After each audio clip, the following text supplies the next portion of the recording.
নিশান, দেশের যে অবস্থা, চারিদিকে আতঙ্ক বিরাজ করতেছে। আর এই দেশ কখন যে কোন জায়গায় যাবে এ কেউ বলতে পারে না।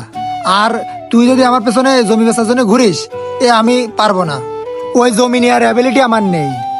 আর কি হয়েছে, ওই জমি তো তোদের তো নিজস্ব জমি, তা বেঁচে কোনে যাবি? ভাই, বিক্রি করবো না তাই কি করব? এলাকায় কি আমার কোনো মূল্য আছে? যেসব ছেলে পিলে আমার চোখে চোখ রেখে কথা বলতে পারতো না, ওরা আমার মারতে যায়। রাত হলে আমার ঘরের চালের উপরে ওরা ঢিল মারবে। আর আমার বোনটা যখন কলেজে যাবে, এলাকার পোলাপান ওর পিছন পিছন যাবে, গিয়ে ডিস্টার্ব করবে, ওর বাজে কথা বলবে। আর কবে যে তুই আমার বিয়ে করবি, তুই আমার বিয়ে করবে, এরকম করে ভাই ওর ডিস্টার্ব করে। আর আজকে জানেন, কলেজের তো বাড়ি এসে খুব কান্নাকাটি করেছে আজকে। কি বলিস তুই? এরকম অবস্থা? তোর বোনের ইফতিজিং করতেছে? দেশে কি আইন কানুন বলে কিছু নেই? আর কোন সব পোলাবান করতেছে সবগুলো? ওই যে ওই পাড়ায় যে নাজমুল ভাই আছে না, নাজমুল ভাইয়ের সাথে দেখি ইদানিং কিছু নতুন নতুন পোলাপান ঘুরতেছে, ওরা এগুলো করে বেড়াচ্ছে। নাজমুলের পোলাপান করতেছে এইগুলো?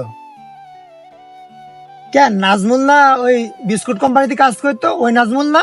হ্যাঁ ভাই, ও কি এই দলের নেতা নাকি? জানি না, আমাদের দল ক্ষমতা থেকে যাওয়ার পরে 5-6টা পোলাপান নিয়ে ও এগুলো করে বেড়াচ্ছে। দাঁড়া, আমি গিয়ে ওর সাথে কথা বলতেছি। ওর সাথে আমার ভালো সম্পর্ক, আর এই বিষয়টা আমি গিয়ে দেখতেছি। আচ্ছা ভাই, দেখে নেন তাহলে। আচ্ছা ঠিক আছে। ভাই, আপনি না কোম্পানি চাকরি করতেন, ইদানিং দেখছি দল বল নিয়ে ঘুরতেছেন, কাহিনীটা কি? তুই কি পাগল? এতদিন বিড়ালের মতো চলেছি, এখন থেকে বাঘের মতো বুক ফুলিয়ে চলবো। দল আমাদের ক্ষমতায় আসতেছে। ওরে আল্লাহ, এই অবস্থা! সব ঠিক আছে, তা ওই নিশানের বোনের আপনার পোলাপান রাস্তায় ইফতিজিং করতেছে, এর কারণটা কি? তোর কি মনে হয় নিশান ভালো লোক? নিশান কারে বিয়ে করেছে তুই জানিস? কারে বিয়ে করেছে? স্কুল মাস্টারের মেয়ের বিয়ে করেছে। এক স্কুল মাস্টারের মাথায় বন্দুক ঠেকাই জোর করে উঠাই নিয়ে গেছে, নিয়ে যে বিয়ে করেছে। আর নিশানের সাথে যেসব ছেলে বিলে বেড়ায় তারা কি ভালো? তাদের কাজ কি জানিস? একটা ছেলে একটা মেয়ের সাথে 3-4 মাস করে প্রেম করবে, প্রেম করে বিয়ে করবে, বিয়ে করার পর তো সংসার ধর্ম করবে না, জোর গেলে 6 মাস, এরপর ডিভোর্স দিয়ে দেবে। এই নিয়ে যদি কেউ আর কথা বলতে যায়, তার মাথায় বন্দুক ঠেকাবে।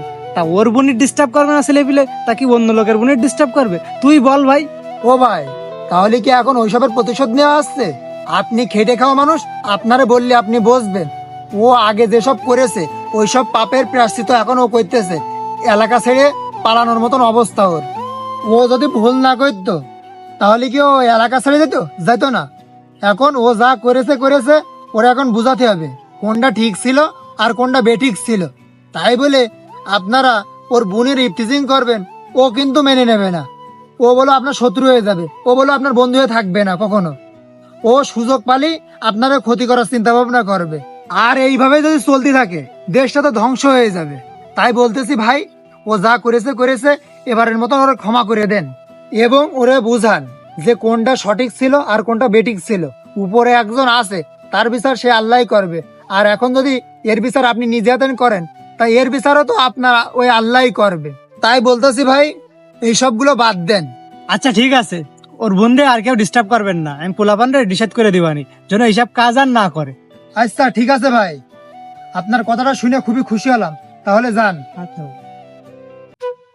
কখনো কখনো প্রতিশোধ নিয়ে থামিয়ে দিতে হয়, এবং যদি আপনার উপরে অমানবিকভাবে টর্চার করে, ওই বিচার মহান আল্লাহ তাআলার কাছে দিতে হয়। আপনি যদি কারোর অন্যায়ের প্রতিশোধ নিতে যান, তাহলে কিন্তু আপনার প্রতি তার খুব রাগ বেড়ে যাবে। সে সুযোগ পাইলে আপনার বড় ধরনের ক্ষতি করে দিতে পারে। তাই বলতেছি, এগুলো থেকে সচেতন থাকবেন। আর পরবর্তী ভিডিওতে আবার দেখা হবে ইনশাল্লাহ।